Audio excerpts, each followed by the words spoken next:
sesungguhnya orang yang membencimu, ai mubghiduka huwal abtar, dialah yang terputus dari rahmat Allah. Bukan engkau yang terputus wahai Muhammad, tapi dia orang yang membencimu, yang bernama Al-As bin Wa'il. Dialah orang yang terputus dari rahmat Allah. Selamat menonton tayangan video dari Media Salik. Dukung kami dengan like, komen, dan subscribe. Bismillah, walhamdulillah, wassalatu wassalamu ala rasulillah Muhammad bin Abdillah wa ala alihi wa sahbihi wa mawalah.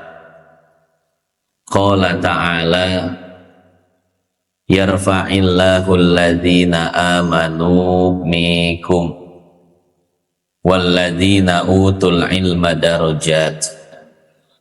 Wa qala an-nabi sallallahu alaihi wasallam, man salaka tariqan yaltamisu fihi ilman sahhalallahu lahu bihi tariqan ilal jannah. Yang saya hormati dan saya muliakan segenap hadirin jamaah Masjid Babul Huda, wabil khusus Ketua Dewan Kemakmuran Masjid dan seluruh jajaran pengurusnya, para orang tua, para tokoh, para sesepuh, wabil khusus orang tua kita Bapak Haji Suntara, dan orang tua kita yang lainnya yang kita doakan. Mudah-mudahan senantiasa Allah panjangkan umur beliau-beliau semua, disehatkan badannya, diistiqomahkan ibadahnya. Begitu pula dengan kita yang masih muda-muda. Mudah-mudahan Allah tuntun kita dalam taat dan ibadah kepada Allah, sehingga kita menjadi hamba-hamba yang istiqomah dan diwafatkan dalam keadaan husnul khatimah. Hadirin jamaah yang dimuliakan Allah, hari ini adalah hari Jumat Sayyidul Ayyam, pemimpinnya hari-hari yang lainnya. Tanggal 23 Mei tahun 2025 itu tanggal Masehinya. Tanggal Hijriyahnya kira-kira tanggal berapa? 25 Dzul Qa'dah. Artinya apa? Artinya sebentar lagi kita akan memasuki bulan Zulhijjah. Kapan tanggal 1 Zulhijjah?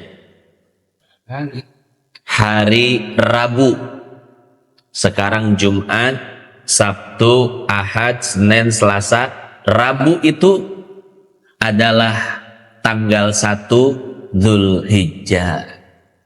Nah, ada salah satu amalan yang direkomendasikan pada tanggal 1 sampai tanggal 9 Zulhijjah, sebagaimana yang disebutkan di dalam hadis riwayat Imam Abu Daud, bahwa amalan tersebut adalah berpuasa.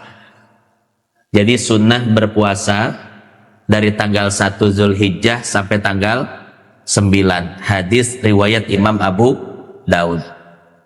Bahkan lebih disunnahkan lagi pada tanggal 8 dan 9. Tanggal 8 namanya puasa apa?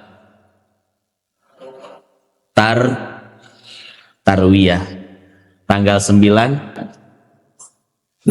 Arafah. Ya. Jadi bagi yang semangat puasanya tinggi bisa berpuasa 9 hari. Tapi kalau yang sibuk ya boleh 2 hari deh. 8, 9 Dzulhijjah. Yang sibuk banget ya 1 hari nggak apa-apa.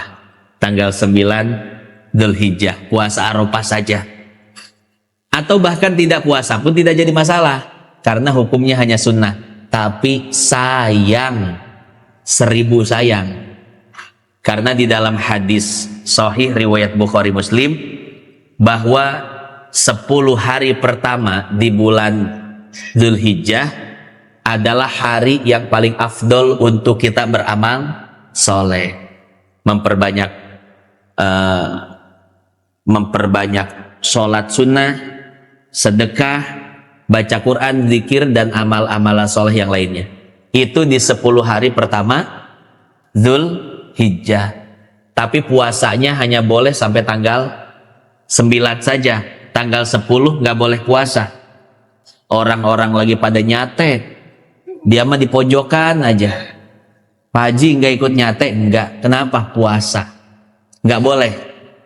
Di dalam Sahih Muslim, dalam 1 tahun ada 5 hari yang dilarang puasa. Idul Fitri, Idul Adha, dan 3 hari Tasyrik. Ya, itu dilarang untuk berpuasa. Nah, maka pada tanggal 10 dilarang untuk puasa. Berpuasa di bulan Dzulhijjah sesuai dengan hadis riwayat Abu Daud tadi ya, dari tanggal 1 sampai tanggal 9. Itu yang terdapat di dalam hadis riwayat Imam Abu Daud. Kemudian amalan yang kedua, bagi orang yang ingin berkurban, dilarang potong kuku, cukur rambut. Sampai kapan? Sampai hewan kurbannya disembeli.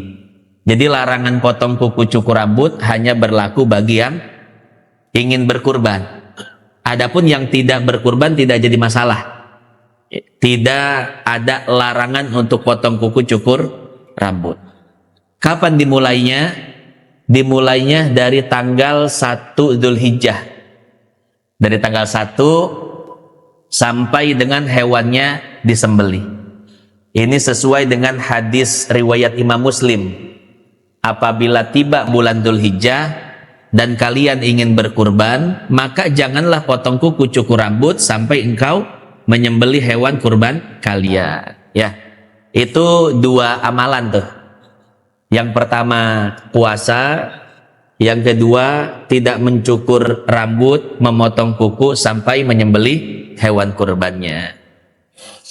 Nah, Bapak Ibu yang dimuliakan Allah, pada kesempatan kali ini kita masih mengkaji kitab yang dikarang oleh Imam Suyuti. Cuman beda kitab. Kalau biasanya kita mengkaji Syarhus Sudur, sekarang kita akan mengkaji tafsir Jalalain. Cuman sebetulnya Jalalain ini bukan hanya dikarang oleh Imam Suyuti, tapi juga dikarang oleh Imam Al-Mahalli. Bahkan Imam Suyuti ini hanya sekedar melanjutkan saja. Jadi Imam Jalaluddin Al-Mahalli, beliau menulis tafsir Quran dari surat Al-Kahfi sampai An-Nas. Setelah An-Nas selesai, beliau menulis dari depan surat Al-Fatihah selesai. Begitu selesai menafsirkan surat Al-Fatihah, beliau wafat. Dan di kemudian hari, proyek tafsirnya ini dilanjutkan oleh Imam Suyuti dari surat Al-Baqarah sampai surat Al-Isra. Ya, makanya tafsir ini dinamakan tafsir Jalalain. Tafsir 2 Jalal. Pertama Jalaluddin Al-Mahalli, yang kedua Jalaluddin As-Suyuti. Nah, pada kesempatan kali ini kita akan membahas tafsir surat Al-Kautsar. Berarti yang akan kita bahas itu tafsir yang ditulis oleh Jalaluddin Al-Mahalli. Ya, karena Suyuti dari Al-Baqarah sampai Al-Isra. Mahalli dari Al-Kahfi sampai selesai. Nah, berarti Al-Kautsar ini ditulisnya oleh Mahalli, ya. Nah, maka nanti yang akan saya sebutkan adalah Jalaluddin Mahallinya, bukan Jalaluddin As-Suyutinya, walaupun ini proyek bersama ya. Hadirin jamaah yang dimuliakan Allah, sebelum kita memasuki pembahasan tafsir surat Al-Kautsar, ada yang bilang sama saya, Pak Ustadz, saya seneng kalau Ustadz lagi ngebahas tafsir. Kenapa? Karena tafsir itu buat sebagian orang merupakan satu kajian yang baru, Pak. Biasanya di kita kan kajian fikih, hadis, tasawuf gitu ya. Jarang yang bahas tafsir. Nah, tentu ini menjadikan saya bersemangat juga untuk membuka kajian tafsir. Cuman saya buka kajian tafsir itu di Masjid Al-Muhajirin Kancil. Ini kira-kira Al-Muhajirin Kancil di mana? Jababeka. Setiap Ahad pertama saya buka kajian tafsir ayatil ahkam. Tafsir yang memuat ayat-ayat hukum. Nanti larinya ke fikih juga. Cuman pembahasan fikih yang lebih luas, yang lebih komprehensif, bukan cuman Syafi'i saja yang dibahas, tapi 4 mazhab, bahkan di luar 4 mazhab itu dibahas. Nah, sebelum kita memasuki surat Al-Kautsar, sedikit saya menjelaskan tentang makna daripada tafsir. Apa itu tafsir? Pembahasan tafsir menjadi penting, Pak. Kenapa? Karena kalau kita lihat di dalam kitab-kitab ulumul Quran, para ulama terbagi menjadi 2 tentang memaknai tafsir. Ada yang memaknai tafsir dengan makna yang sangat sempit, dan ada yang memaknai tafsir dengan makna yang sangat luas, bahkan terlalu luas sampai-sampai tidak ada batasnya.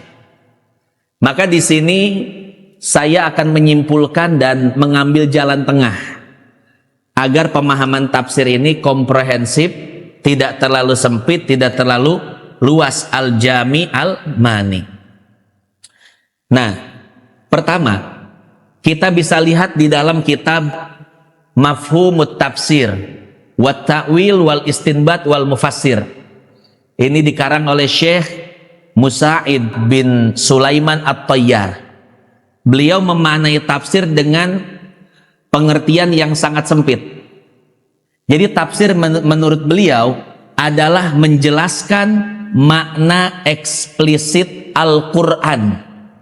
Makna eksplisit itu makna yang tersurat, makna yang jelas. Nah, menurut beliau tafsir itu hanya sekedar menjelaskan makna eksplisit,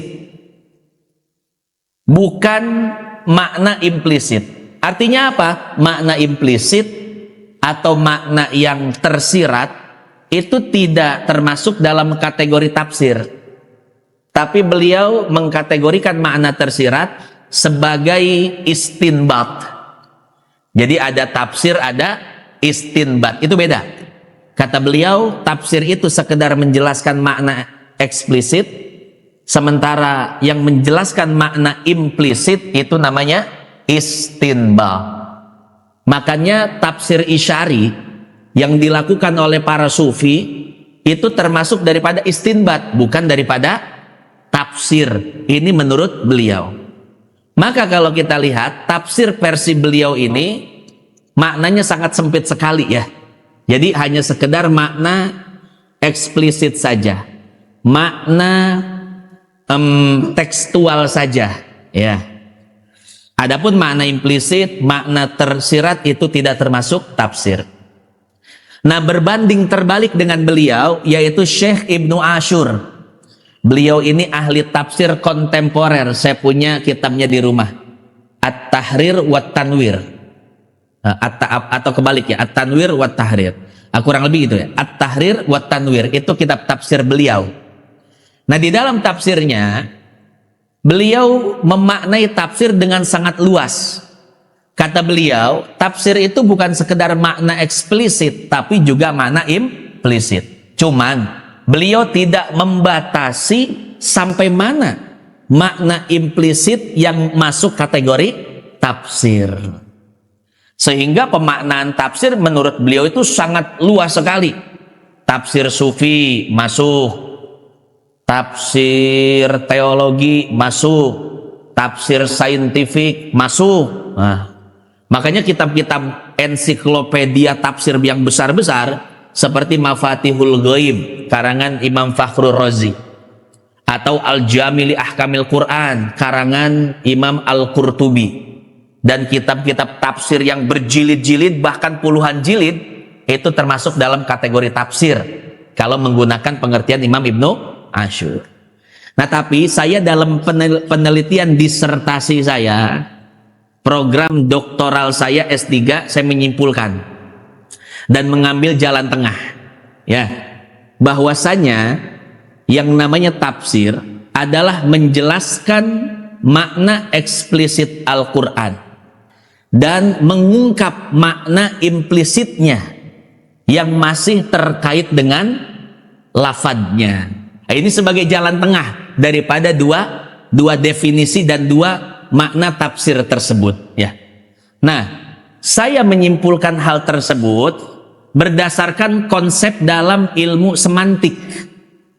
Bahasa Arabnya ilmu dilalah. Ilmu ini juga sudah dikonsep dalam usul fikih dan dalam ulumul Quran, ya. Al-kashfu an muradillah ibaratan au isyaratan. Mungkin kalau di bahasa Arab kan seperti itu, yaitu menjelaskan makna eksplisit ayat Quran dan mengungkap makna implisitnya dengan syarat makna implisit itu masih terkait dengan lafaz Al-Quran. Karena makna implisit itu sangat luas. Kalau kita lihat ke dalam usul fikih atau ke dalam kitab-kitab mantik, kitab filsafat, logika Islam, itu cara memahami makna banyak. Ada, ini makna implisit ya, cara memahami makna implisit. Ada dalalah isyarah, ada dalalatun nas, ada dalalatul mafhum, ada dalalah mafhum muwafaqah, dalalah mafhum mukhalafah, ada dalalah mafhum al-muttarid, dalalah al-muttarid dan lain sebagainya. Nah, di sini saya membatasi hanya dalalah isyarah yang termasuk dalam kategori tafsir. Kenapa seperti itu? Karena kalau kita tinjau dalam kitab-kitab tafsir atau dalam dialek Al-Quran sendiri, Pak, sebetulnya Al-Quran itu tidak bisa lepas daripada isyaratun nas. Bahkan terkadang isyarat Quran yang menjadi maksud sesungguhnya daripada kalamullah atau ucapan Allah Subhanahu wa taala. Saya kasih contoh, Pak. Ayat tentang riba. Allah Subhanahu wa taala berfirman, "Wa ahallallahu al-bai'a wa harrama riba." Allah menghalalkan jual beli dan mengharamkan riba. Coba, maksud dari ayat Quran ini apa? Maksud dari ayat Quran ini bahwasanya riba dan jual beli itu tidak sama. Itu maksudnya. Ya. Dan ternyata maksud ini dilihat dari konteksnya, tujuan awal, yang mana dalam ilmu dilalah itu namanya dalalah isyarah. Artinya maksud tujuan Allah Subhanahu wa taala diungkapkan lewat isyarah, bukan lewat ibarah. Kalau ibarah hanya mengatakan dagang boleh, riba haram, itu ibarahnya.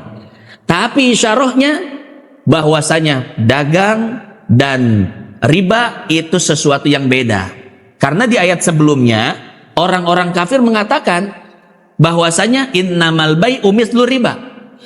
Perdagangan, jual beli itu sama dengan riba, sama-sama cari untung. Dibantah oleh Allah Subhanahu wa taala lewat wa halallahu al-bai'a wa harrama riba. Tujuannya apa? Tujuannya untuk menegaskan bahwasanya riba dan jual beli itu tidak sama. Nah, itu jadi maksud tujuan Allah yang Allah ungkapkan lewat isyarah. Isyaratul lafad, isyaratun nas, bukan lewat ibarahnya. Nah, karena alasan inilah saya berkesimpulan bahwasanya ternyata makna implisit lewat pendekatan isyarah itu termasuk daripada kategori tafsir. Adapun yang lainnya tidak termasuk. Kenapa? Karena untuk sampai pada kesimpulan butuh al-wasithah, perantara. Sementara isyarah tidak butuh perantara. Apalagi kias itu perantaranya kuat sekali. Tidak bisa sampai pada kesimpulan kias kecuali harus lewat perantara. Illah perantaranya. Begitu pula dalalatun nas pakai perantara. Dalalatul mafhum muwafaqah pakai perantara. Nah, kalau dalalah isyarah tidak pakai perantara, maka saya masukkan dalam kategori tafsir. Ah, ini kalau ngaji tafsir begitu Pak ya. Ya, walaupun agak ngambang-ngambang, insya Allah sedikit ada gambaran Pak ya. Nah sekarang baru kita masuk apa? Tafsirnya.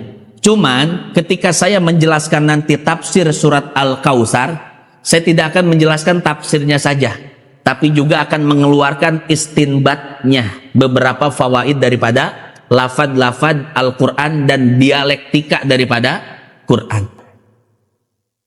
Kalau waktunya cukup ya. Kalau nggak cukup ya kita ringkas-ringkas saja. Hadirin jamaah yang dimuliakan Allah, saya yakin Bapak sekalian sudah hafal surat Al-Kautsar. Karena suratnya sangat pendek, hanya terdiri dari 3 ayat. Bismillahirrahmanirrahim. Inna a'tainakal kautsar. Fasholli li rabbika wanhar. Inna syani'aka huwal abtar. Inna a'tainakal kautsar. Sesungguhnya kami telah memberikan kepadamu sesuatu yang bernama Al-Kautsar. Apa itu Al-Kautsar? Nanti kita bahas. Fasholli li rabbika wanhar. Maka hendaklah engkau melaksanakan sholat karena Tuhanmu dan menyembelih untuknya atau menyembelih karenanya.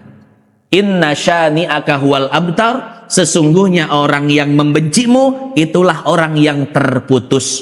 Bukan engkau yang terputus, tapi dia yang terputus. Kurang lebih maknanya seperti itu. Nah sekarang kita akan baca tafsirnya. Di dalam Jalalain, penafsiran itu hanya sekedar menafsirkan lafad-lafad yang mungkin tidak diketahui maknanya. Makanya wajar kalau tafsir Jalalain ini sangat tipis, sangat ringkas. Beda dengan tafsir Al-Jami' li Ahkamil Quran karangan Imam Qurtubi. Saya punya di rumah Pak, panjangnya hampir 1 meter. Al-Jami' li Ahkamil Quran. Mafatihul Ghaib karangan Fakhrur Razi, sama. Ini bisa 1 meter lebih. Al-Jawahir kalau tafsir kontemporer,nya dikarang oleh Syekh Tontowi Al-Jauhari. Ini di dalam tafsir Al-Jawahir itu ilmu sains, kedokteran, ilmu falak, astronomi ada semua di situ Pak. Karena pengarang tafsirnya ini selain dia menguasai ilmu agama, dia menguasai ilmu-ilmu eksak. Matematikanya jago, sejarahnya, ilmu kedokterannya, ilmu sainsnya, fisikanya. Makanya tafsirnya itu dipenuhi dengan apa? Dengan tafsir-tafsir ilmiah. Saya ada juga kitabnya di rumah ya. Atau misalkan Al-Futuhat Al-Ilahiyah, hasyiah daripada tafsir Jalalain. Itu ada 10 jilid saya di rumah, cetakan Darul Fikri Al-Jadid ya. Nah, sekarang kita bahas tafsir yang singkat-singkat saja ya. Nah, begini bunyi tafsirnya. Bismillahirrahmanirrahim. Inna a'tainaka ya Muhammad. Sesungguhnya kami telah memberikan kepadamu wahai Muhammad. Apa yang telah diberikan? Al-Kautsar, sesuatu yang bernama Al-Kautsar. Nah ini kira-kira Al-Kautsar itu apa? Ini dibahas oleh Syekh Ahmad As-Sawi di dalam hasyiahnya. Ini hasyiah tafsir Jalalain, dikarang oleh Syekh Ahmad As-Sawi. Cuman ini hasyiah yang singkat. Ada hasyiah yang lebar, yang panjang, dikarang oleh Syekh Sulaiman Jamal. Itu karena orang sono saja disebut Syekh Sulaiman Jamal. Kalau orang Tegal Gede disebut Haji Jamal. Haji Riki. Haji Jamal. Ya, Ajengan Jamal. Kiai, ada Kiai Jamal ya Pak Haji ya di Bekasi. Ahli hadis ya. Kalau di Bekasi ada ahli hadis namanya Kiai Jamal. Jamalul Lail. Kalau di Tegal Gede ada Haji Jamal. Pernah kesini Kiai Jamal ya, Masya Allah. Beliau punya pesantren namanya Pesantren Tahfidz Hadis Indonesia. Jarang ini Pak pesantren tahfidz hadis. Ya kalau tahfidz Quran banyak.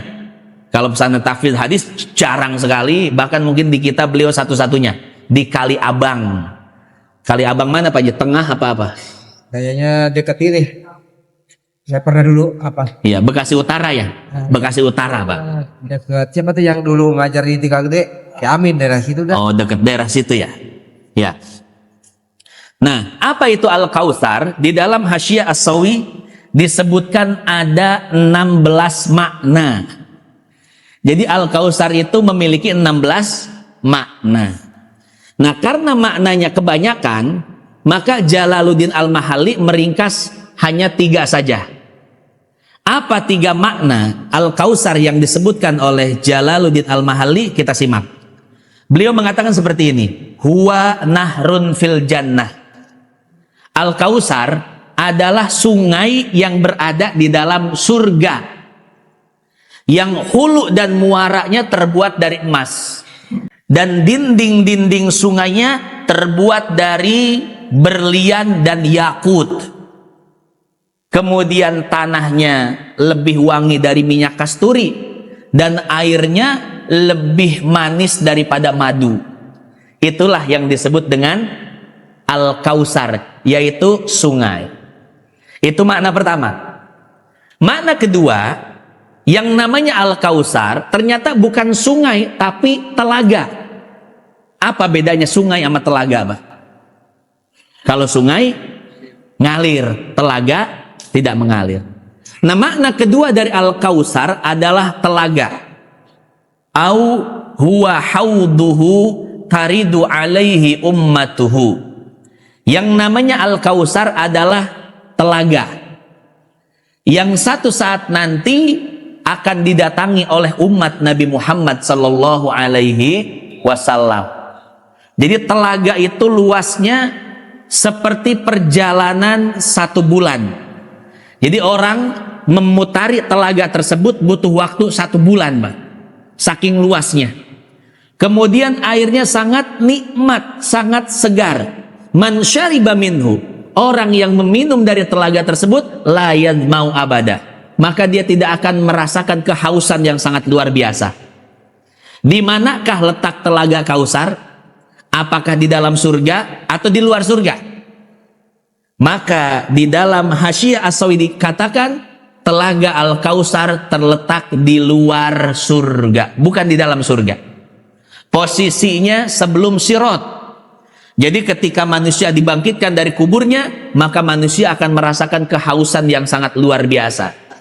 Maka ketika datang ke padang mahsyar dan setelah itu diberikan minum dari telaga Kautsar sebelum lewat Sirat dan Mizan, ya. Jadi minum di telaga Al-Kautsar. Tapi telaga Kautsar itu dijaga ketat oleh malaikat. Bahkan saking ketatnya penjagaan, para malaikat sampai-sampai membawa tongkat yang terbuat dari api. Kenapa? Untuk mencegah orang-orang yang tidak beriman untuk minum di telaga tersebut. Jadi yang boleh minum hanya orang-orang beriman saja. Ya. Nah, itu makna kedua, yaitu telaga. Nah, selain makna kedua, ada makna ketiga yang disebutkan oleh Syekh Jalaluddin Al-Mahalli. Apa? Yaitu wal kautsaru al khairul katsiru minan nubuwati wal qur'ani wasyafaati wa nahwiha. Yang namanya Kautsar adalah kebaikan yang sangat banyak. Baik itu kebaikan-kebaikan dunia ataupun kebaikan-kebaikan akhirat. Seperti apa? Seperti Rasul telah diberikan derajat kenabian, diberikan Al-Quran, diberikan syafaat, dan lain sebagainya. Nah, pemberian-pemberian dari Allah itu yang sangat banyak jumlahnya dinamakan Al-Kautsar. Jadi kalau kita teliti secara metodologinya, Bapak Ibu, ternyata Imam Jalaluddin Al-Mahalli menafsirkan Al-Kautsar dengan 2 metode.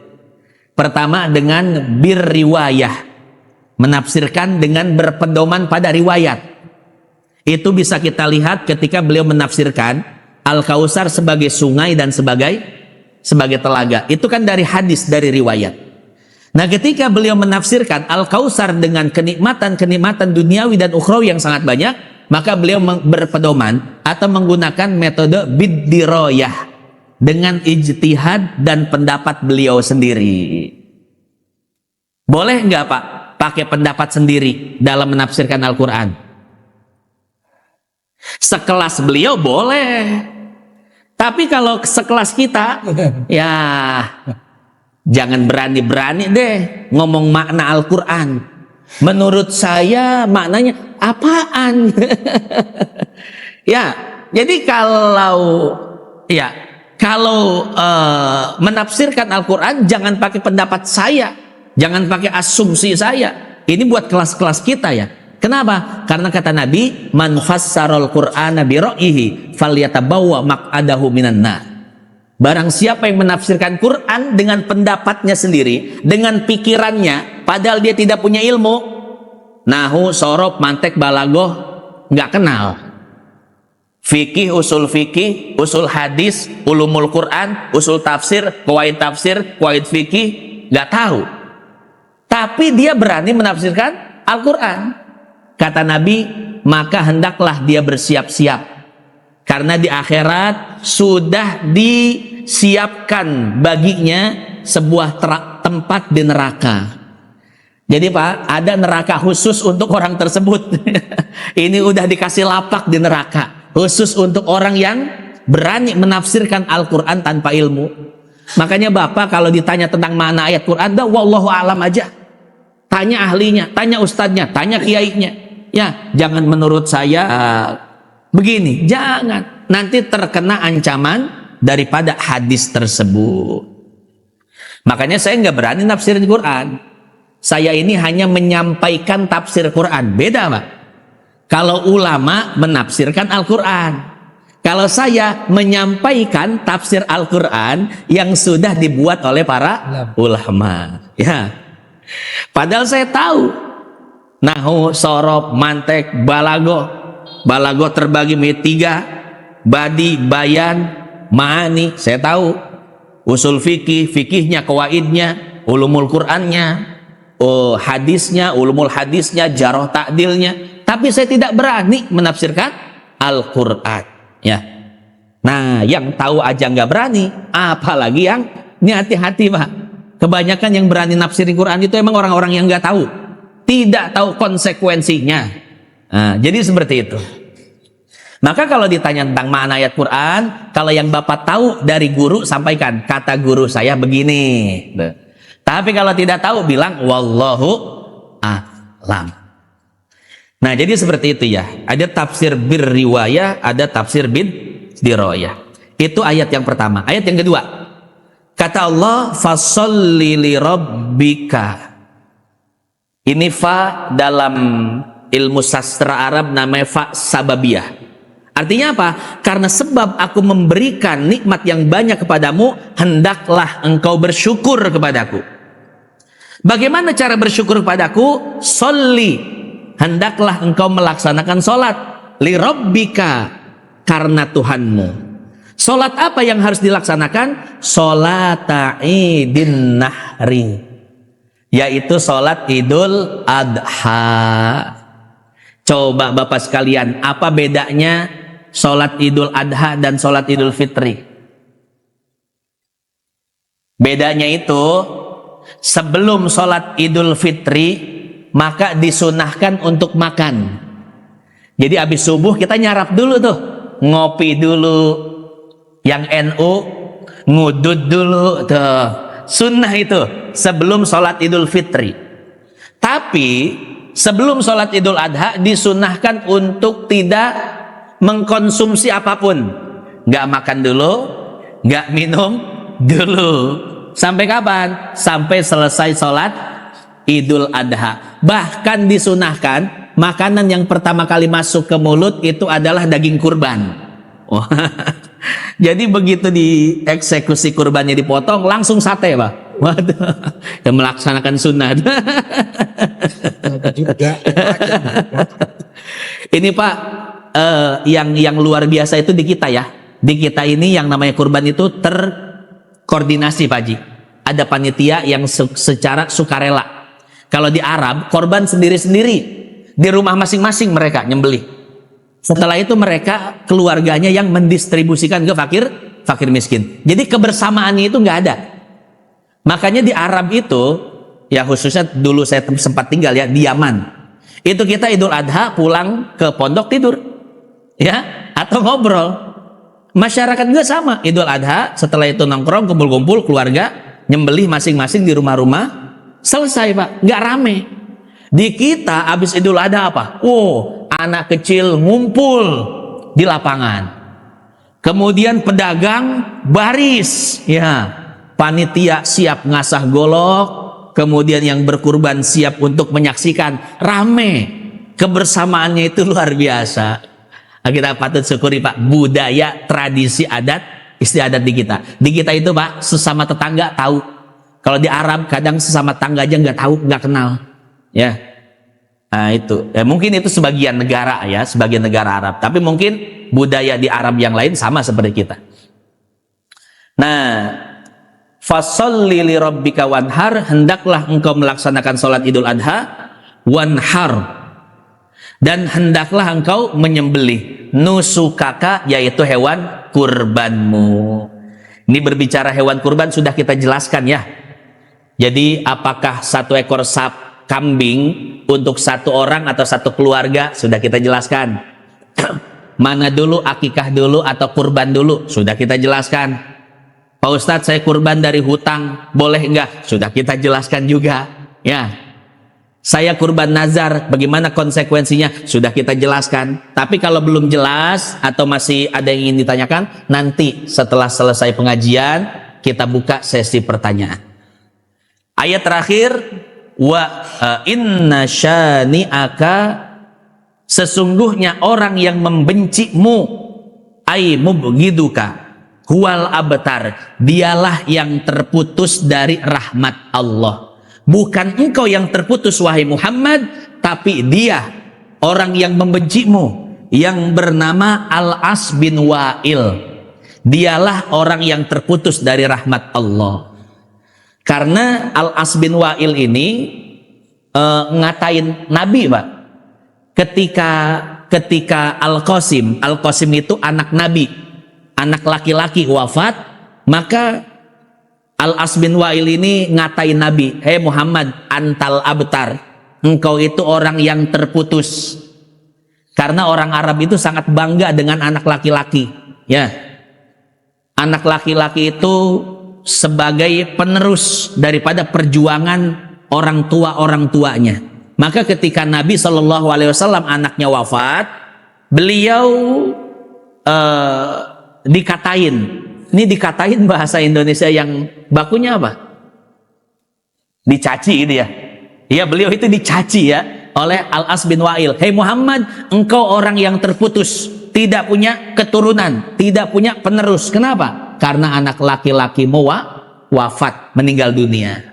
Nah, dibela oleh Allah, wahai Muhammad jangan sedih, yang terputus itu bukan kau, tapi yang terputus adalah dia, yang terputus dari rahmat Allah. Al-munqati an kulli khair awil munqatil aqib nazalat fi Al-As bin Wa'il samman nabiyya sallallahu alaihi wasallam abtar inda mauti ibnihi Al-Qasim titik. Karena keterbatasan waktu, maka yang saya sampaikan hanya tafsirnya saja. Istinbatnya, fawaid-fawaidnya, pendekatan-pendekatan yang semestinya bisa diterapkan sehingga mendapatkan ilmu-ilmu baru. Nah, ini tidak kita jelaskan karena waktu sudah habis. Terima kasih sudah menonton tayangan video dari Media Salik. Jangan lupa dukung kami dengan like, komen, dan subscribe. Nantikan tayangan video berikutnya.